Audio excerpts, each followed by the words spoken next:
규범이 있습니다. 이것을 하나님께서는 십계명으로 그렇게 정리해 주셨습니다. 십계명의 제1계명은 뭐죠? 잘 안 들려. 뭐죠? 섬기지 말라고? 섬기지 말라가 아니에요. 두지 말라. 나 이외에 다른 신을 네 앞에 두지 말라는 것.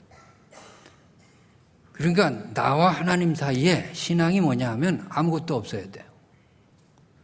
나와 하나님 사이에 아무 불순물도 끼어 있으면 안 돼.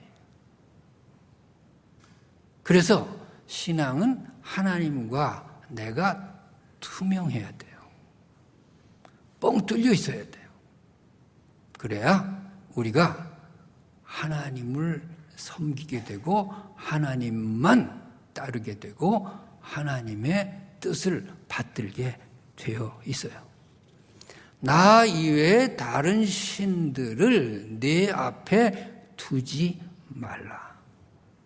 여러분, 이것이 오늘 2017년을 사는 우리의 신앙적인 좌우명이 되기를 바랍니다. 하나님은 하나님과 우리 사이에 어떤 것이 개입되기를 원치 않아요. 하나님과 우리 사이의 사랑, 하나님이 우리를 사랑하시는데 그 사랑이 굉장히 배타적이고 독점적입니다.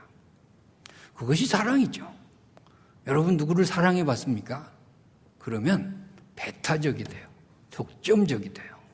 나와 사랑하는 사람 사이에 어떤 것도 끼어드는 것을 용납하지 않아요. 끼어들면 마음이 나뉘는 것이고 하나님만을 섬길 수가 없어요. 자, 나와 하나님 사이에 다른 신, 다른 것이 끼어드는 것이 몇 가지 있는데 첫째는 재물이라고 하는 거예요. 이 돈이라고 하는 거예요. 돈이 얼마나 무서우냐 하면은 마태복음 6장 24절에 보니까 너희가 재물과 하나님을 겸하여 섬길 수 없다 그랬어요. 돈이 하나님 노릇한다고요. 돈이 우리가 한눈 팔면요 나를 지배하게 돼 있어요. 내가 돈에 의해서 코가 꿰가지고서 끌려다니게 돼 있어요. 그래가지고서는 내가 돈 때문에 죄도 짓게 되고 돈 때문에 거짓말도 하게 되고 돈 때문에 사기치고 돈 때문에 별짓을 다 하는 거죠. 여러분 한국 사회에 뭐가 문제일까요? 이게 다 돈이에요. 돈을 하나님처럼 그렇게 섬겼어요. 그 사람들이 한국 사회를 망쳐버렸어요. 여러분 이 사회가 제대로 되려면 황금 만능주의, 이 배금 사상, 금송아지를 우상으로 하는 이것에서 벗어나지 않으면 올바른 사회가 될 수 없어요. 자, 그러면 그 안에 교회는 어떠냐 그 말입니다. 교회 안에도 돈이 우상이 될 때가 있어요. 그럼 교회는 망가지는 거죠. 신앙생활 한다면 그러면서도 하나님 말고 나 사이에 재물이 끼어들 수가 있어요. 그래서 예수 믿는다고 하면서 교회라는 간판을 걸고 사기치고 거짓말하고 협박하고 위선을 부리고 별짓을 다 하는 거죠. 여러분 하나님과 나 사이에 아무것도 용납하지 마시기 바랍니다. 하나님만을 섬기시기 바랍니다. 그 사이에 어떤 재물의 우상도 허용하지 마시기 바랍니다. 이것이 신앙생활이에요. 그 다음에 나와 하나님 사이에 끼어드는 우상이 뭘까? 그것이 바로 교만이에요. 교만이 뭡니까? 내가 하나님이 되려는 욕심이에요. 우리 에덴 동산에서 뱀이 뭐라고 유혹하죠? 하나님처럼 될 것이다. 하나님과 같이 될 것이다. 이것이 유혹이에요. 인간은요, 교만하려고 그래요. 그래서 조금만 틈을 주면요, 하나님을 섬겨야 되는데 내가 하나님이 되려고 그래요. 하나님의 존재에 그 자리에 내가 있으려고 그래요. 그래서 인간이 교만해지면 다 다스리려고 하고 지배하려고 하고 박수 받으려고 하고 영웅이 되려고 하고 거느리려고 하고 보스 기질이 나타나고 이러면서 자기가 하나님이 되어버려요.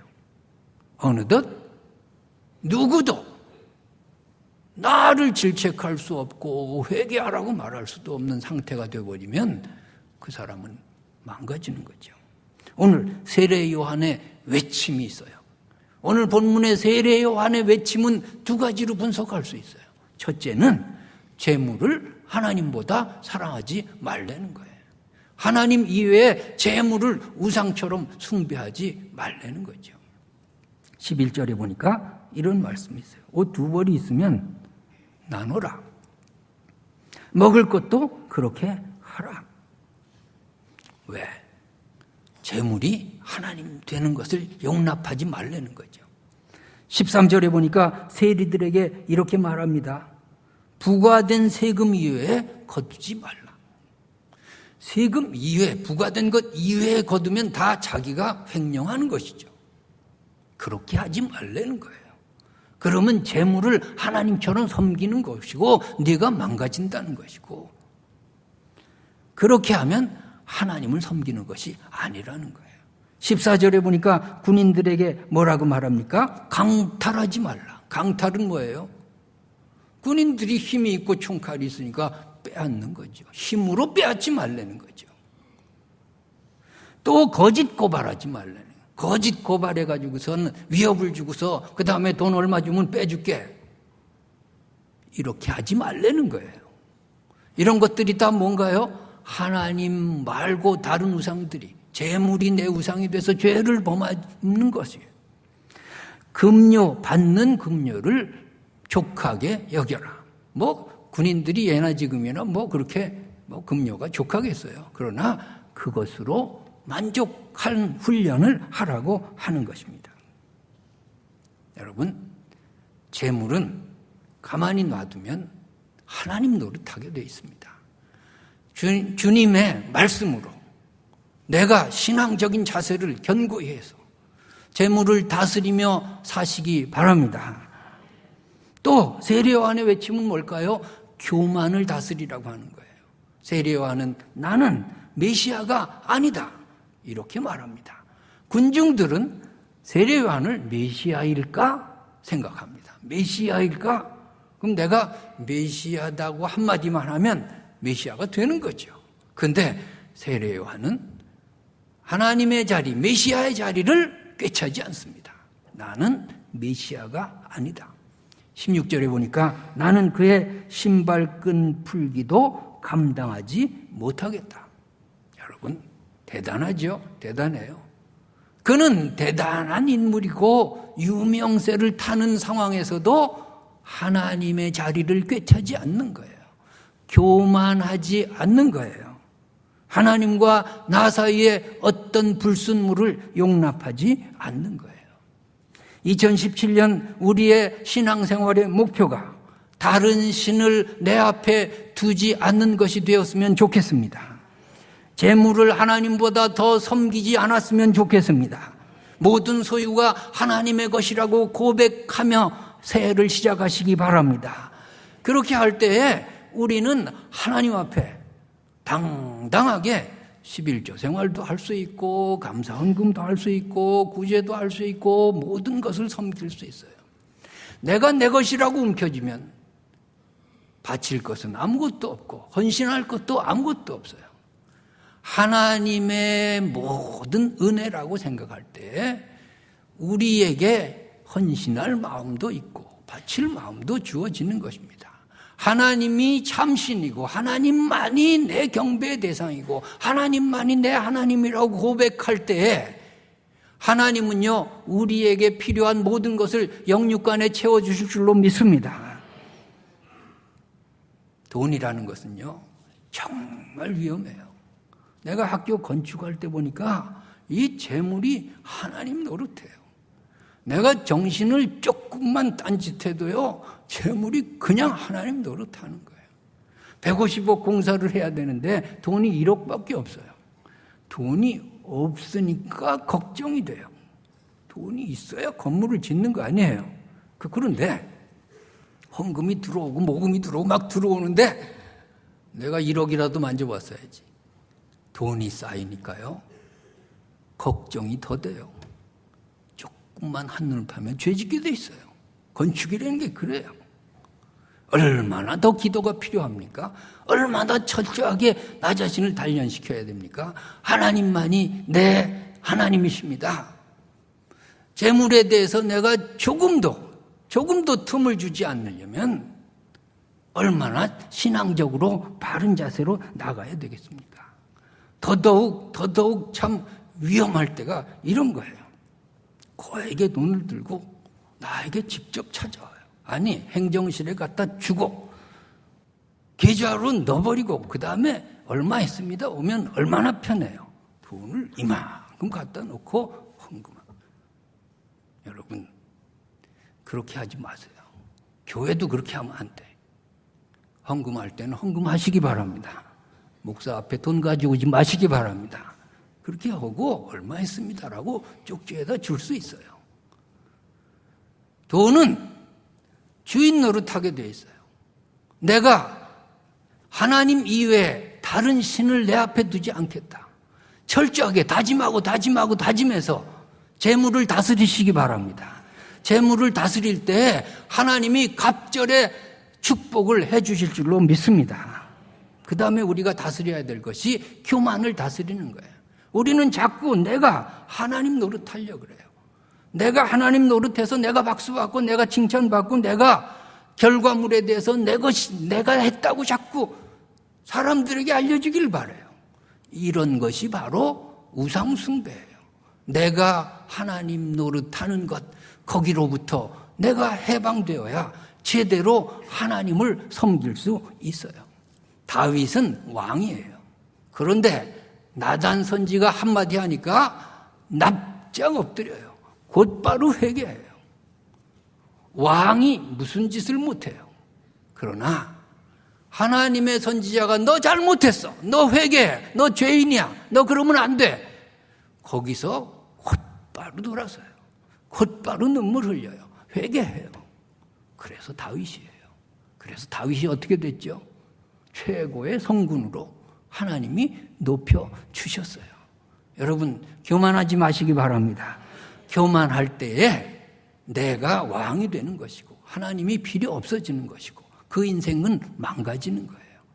여러분의 삶의 곁에 항상 나단 선지자를 두고 사시기 바랍니다. 그래서 인간이 실수할 수 있어요. 인간이 잘못할 수 있어요. 인간이 유혹에 빠질 수 있어요. 그때 하나님의 말씀이 너 죄인이야. 너 회개해. 너 잘못해서 할 때 무릎 꿇고 다윗처럼 회개하고 하나님을 잘 섬기면서 사시기 바랍니다.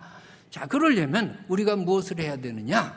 성령 세례와 불세례를 받아야 한다고 말씀하고 있습니다. 오늘 16절의 말씀 마지막에 보면 성령과 불세례가 나옵니다. 바로 불같은 성령 세례를 받으라는 거예요. 자, 불같은 성령이 뭘까요?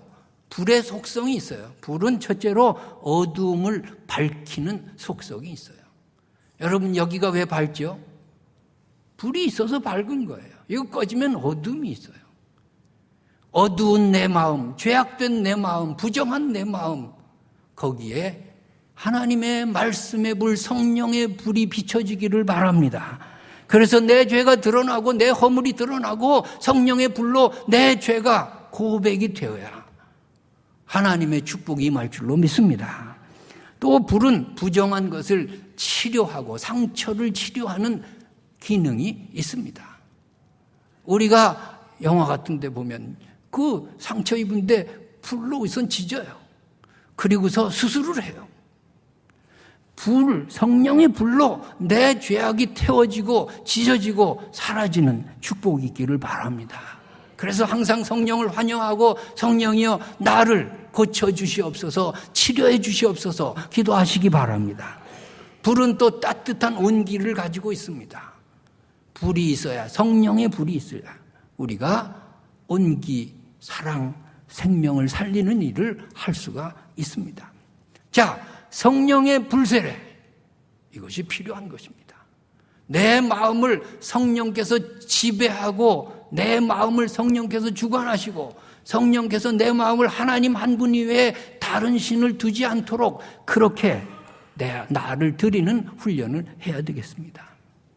또 우리가 계속해서 성령의 인도함을 받는 지속적인 경건 훈련을 해야 하겠습니다. 자, 요한이 이렇게 자신 있게 말하는 이유가 뭐죠? 그가 오랜 기간 동안 경건 훈련으로 자신을 다졌어요. 그는 광야에서 생활했습니다. 광야에서 청빈과 겸손을 배웠어요. 메뚜기와 석청을 먹었습니다. 그거 사람 먹는 게 아니에요.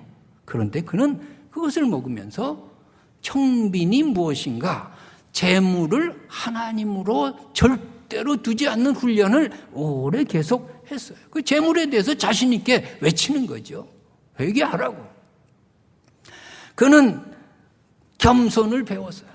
아무도 그를 환영하지 않고 알아주지 않는 광야에서 그가 하나님 앞에 무릎 꿇고 살았어요.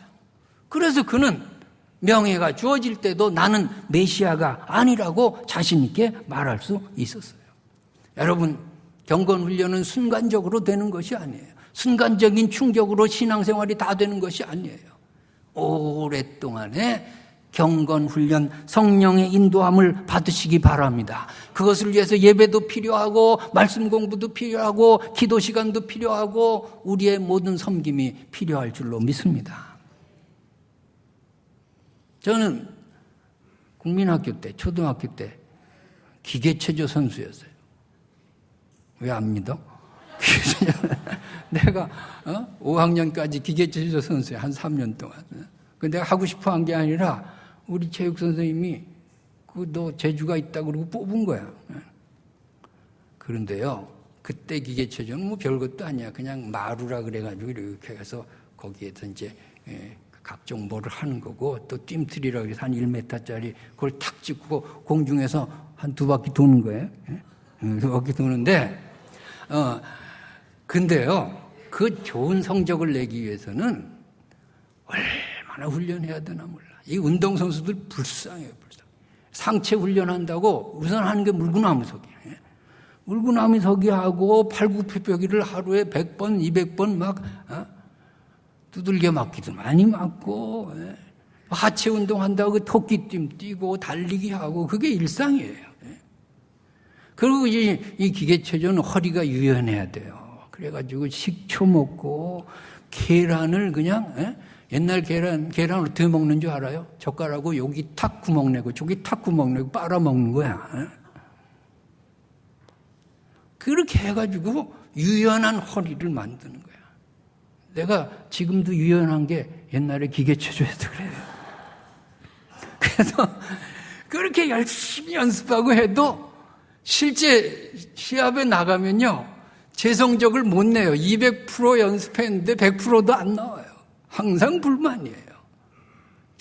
하나의 작품을 만드는데 단시일 내에 되는 것은 없어요. 5학년 때 우리 어머니가 공부해야 된다고 그냥 빼냈어요, 운동부에서. 근데 얼마나 고마운지 몰라요. 근데 나는 사실은 운동하고 싶은 사람이 아니라 음악하고 싶었어요. 그래서 내가 어렸을 때부터 음악을 좋아했어요. 우리 누님이 넷인데 내가 어렸을 때 우리 누님 등에 업혀서 컸거든요. 그럼 이제 우리 누님들이 국민학교 때 가가지고서 학교에서 배운 노래를 나를 등에 업고서 이렇게 노래하면 내가 등에서 정확하게 따라 불렀대. 멜로디, 리듬이 아주 정확했대요. 그래도 안 믿네, 내가 그래서 아주 음악적인 센스가 있었어요. 근데 음악을 정말 고등학교 때부터 이제 정식으로 하는데 내가 고등학교 때 작곡하면 피아노 해야 되고 그리고 오케스트라에서 팀파니 쳐야 돼. 남학생은 팀파니 쳐야 되는데 우와 얼마나 고된지요. 훈련하고 연습하고 막 하는데도 이게 제대로 안 나온 거예요. 하나의 멋진 작품이 나오고 멋진 연주가 이루어지기 위해서 얼마나 많은 수고가 있어야 되는지 몰라요. 하나의 아름다운 멜로디가 나오기 위해서 얼마나 고뇌 속에서 만들어져야 되는지 몰라요. 나는 운동선수들 참 수고한다고 생각해요. 또 음악가들 너무너무 고생해요. 근데 우리 신앙인들이 그것에 비하면 훈련이 너무너무 나태해요. 그냥 공짜로 얻어먹으려고 그래요. 여러분, 영적인 훈련에 소홀히 하지 마시기 바랍니다. 최소한의 예배를 마련했으면 적어도 예수 믿는 사람이라면 예배 시간에 충실히 참석하는 것은 경건 훈련이에요. 말씀 공부도 해야 되고 기도하라고 그럴 때 기도해야 되고 11조 생활 그런 모든 것이 다 훈련이에요. 그냥 공짜로 되는 일은 없어요. 좁은 문, 좁은 길, 그것을 통해서 하나님의 축복의 길로 우리가 인도될 줄로 믿습니다. 여러분, 목사 하나 제대로 만들려면 얼마나 오랜 기간을 훈련해야 돼요. 장로가 그냥 됩니까? 안수집사, 권사가 공짜로 됩니까? 그렇게 엉터리로 해서 되면 그 사람이 말썽 피게 돼 있어요. 그 사람이 하나님 외에 다른 신을 둬가지고 망가지게 되고 공동체도 망가뜨려요. 여러분, 훈련하시기 바랍니다. 내가 하나님께 쓰임 받을 그 각오로 하나님께서 내게 어떤 일을 맡겨도 내가 능히 감당할 정도로 훈련의 훈련, 경건의 훈련을 계속해서 하나님의 뜻을 이루는 한 해가 되시기 바랍니다. 우리에게 시간이 주어진 이유는 하나님을 섬기라고 주어졌어요.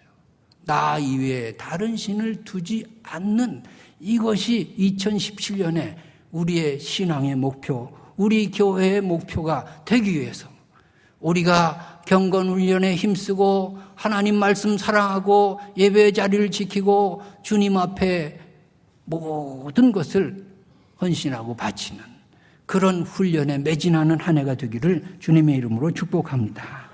기도하겠습니다. 눈 감고 생각해 봅시다.